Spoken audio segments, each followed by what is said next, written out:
This is Spiritual Souls Sliding Sideways, Chapter 13. The light gets dimmer. The light fades, the curtain goes down. I am left in darkness, there is no one around. I know what it feels like to be spiritually torn apart and to feel empty. I have worked through demonic suppression and many insanities. I opened the gates of hell so the demons could get me. I had cast myself into the pits of hell. I believe in demons and believe they come from hell. I've encountered many dark forces, and now I wonder if I'll ever think clearly again. The spiritual lines I crossed clouded my thoughts. I had invited darkness into my life by thinking I could get away with sin. The amount of spiritual suppression a person can receive and must endure is insane. Mood swings can come from demonic suppression and strong conflicting feelings. Once you open the gates of hell, you send the invitation to be tortured by hell to every corner of hell. I could not run away from the insanity that my sin caused. Once I made the choices and opened the gates to hell, I was never going to be the same. I still do not know where the line is for sin to compound into insanity. I do understand the insanity produced by the regret of my sin. I may be forgiven, but the consequences of my sin still torment me. The worst penalties in life are spiritual.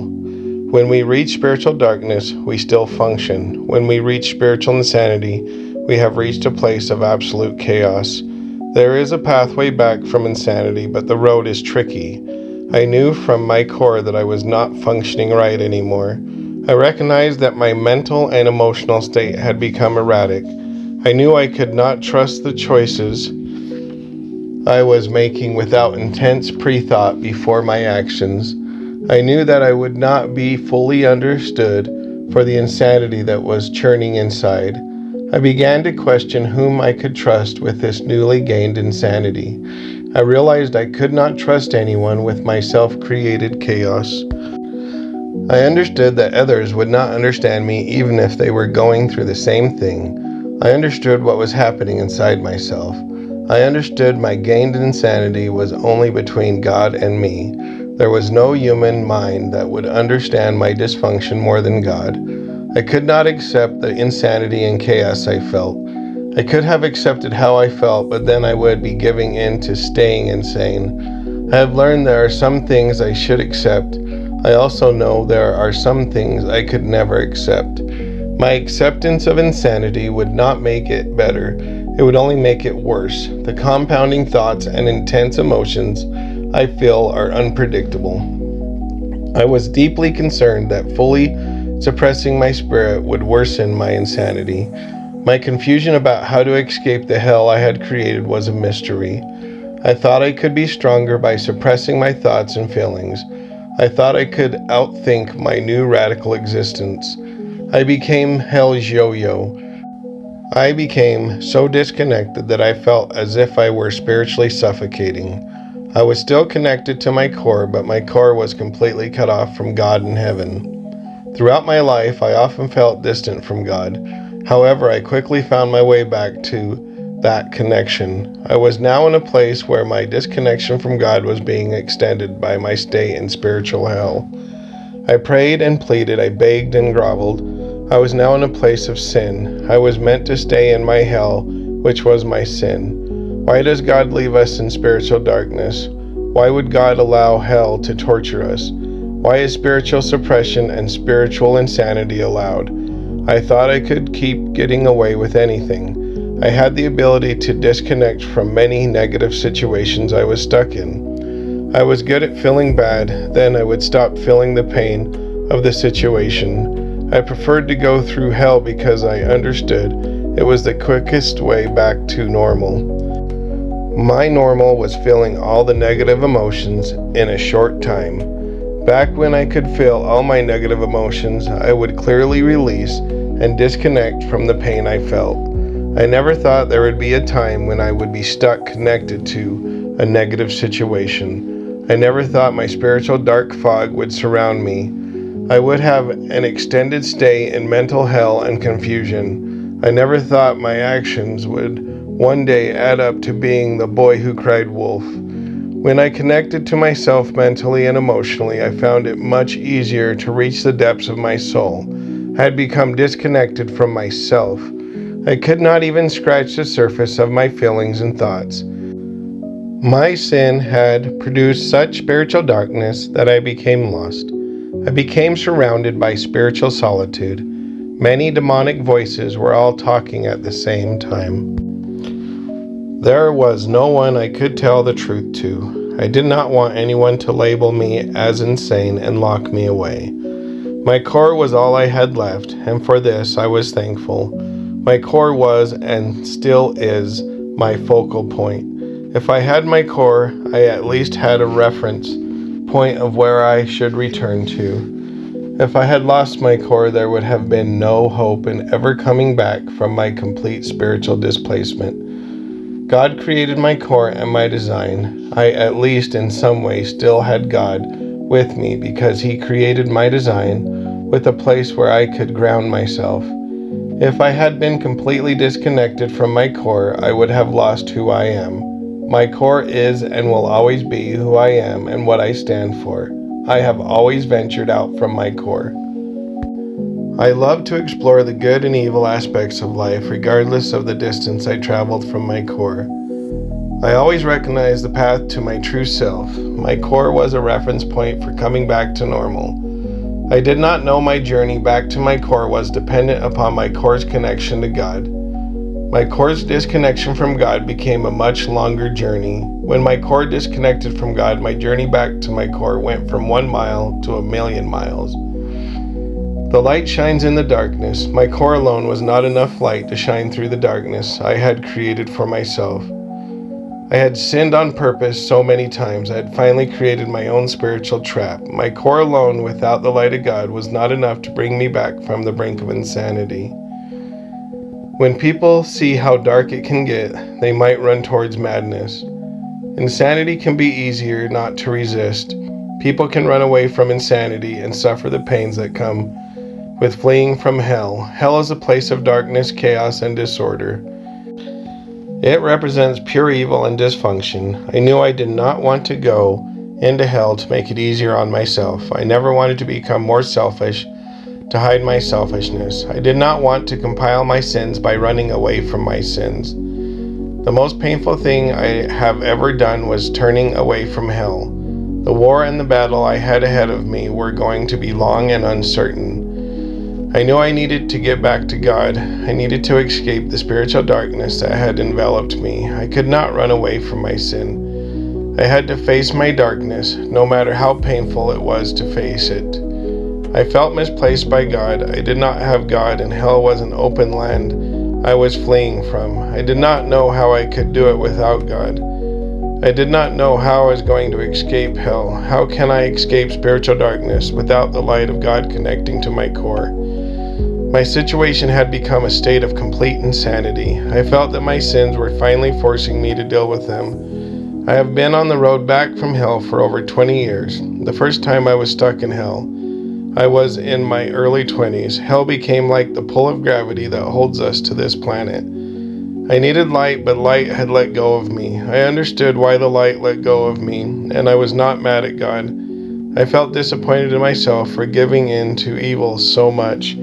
I thought I could escape anything. I've learned tough lessons about spiritual disconnection, darkness, and solitude.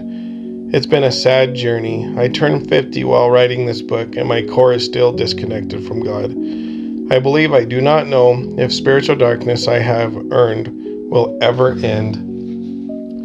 Can God bless someone while also abandoning them? Do we have a clearer understanding of what God will do and what He will not do? The lessons I need to learn from my core to reconnect to God may be the unlearned lessons that keep me from Him. I have always been horrible at learning from my lessons. The hardest part was understanding what lessons I should learn.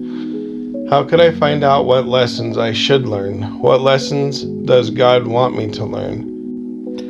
A conundrum of spiritual insanity caught me. I needed God to understand my lessons, and I was without God. Why did God leave me my core? Why does God still bless me?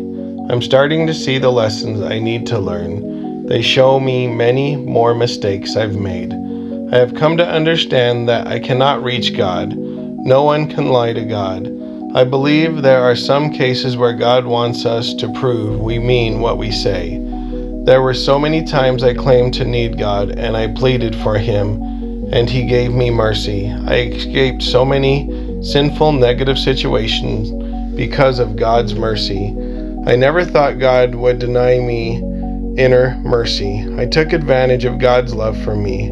God cut me off from the light. I am still in a place filled with my own lies.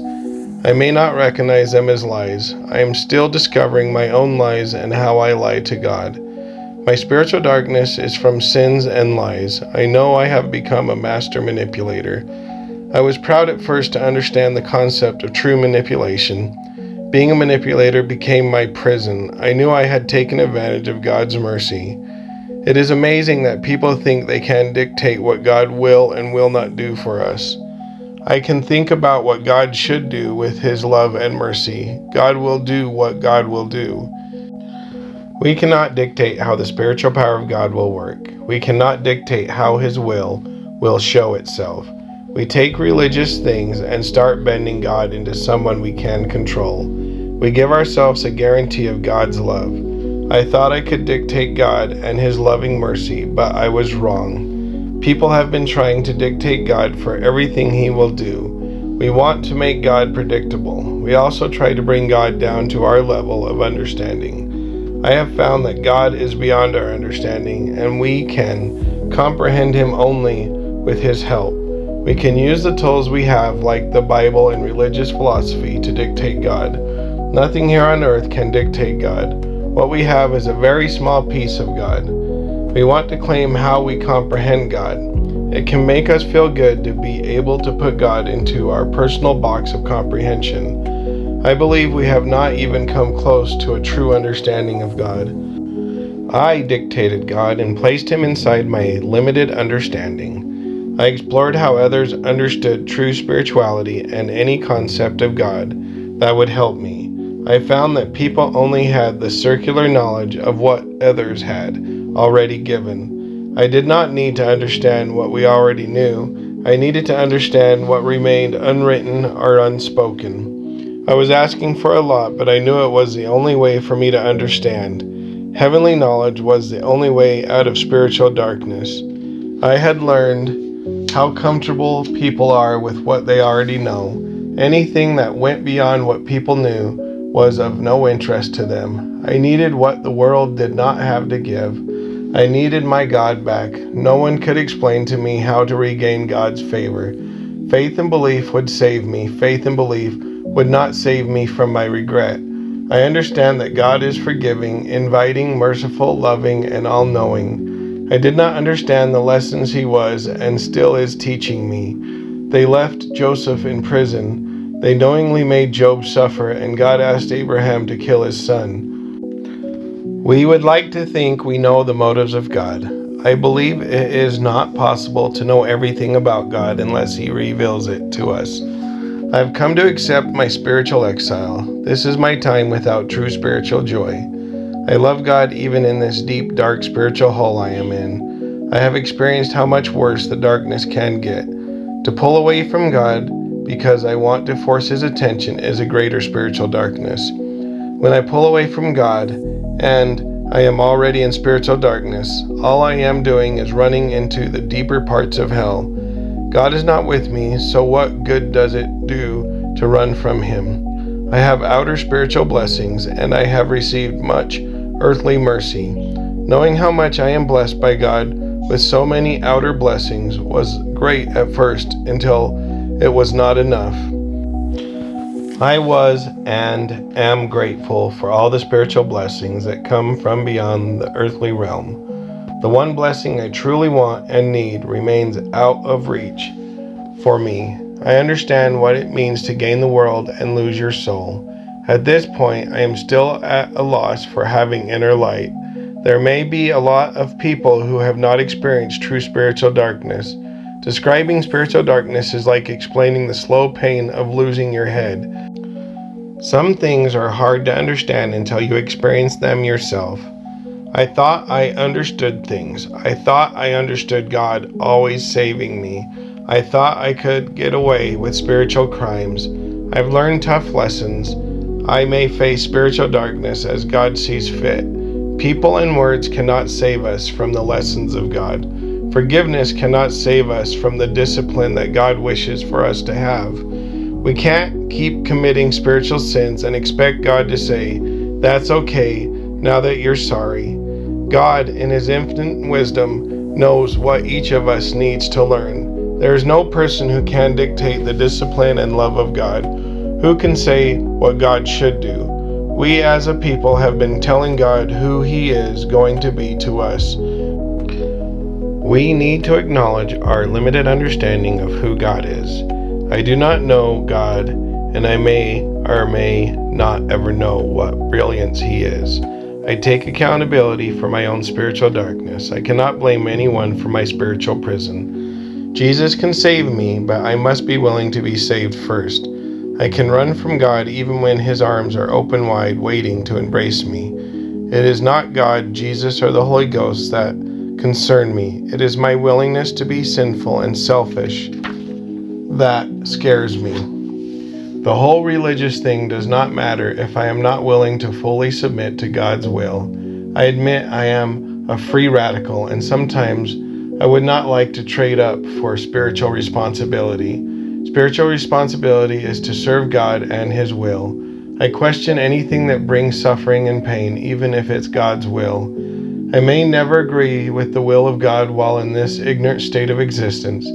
I still pray for God to help me get to a place where I can understand His will.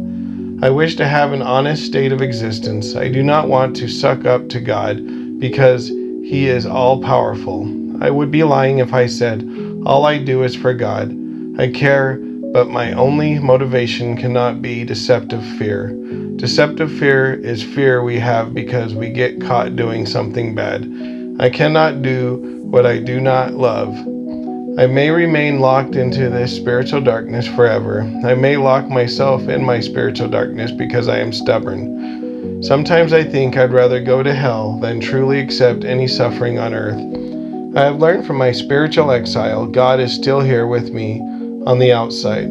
I believe He wants me to have a genuine need for Him. I tried to force myself to want God, but I knew the truth. I did not want Him.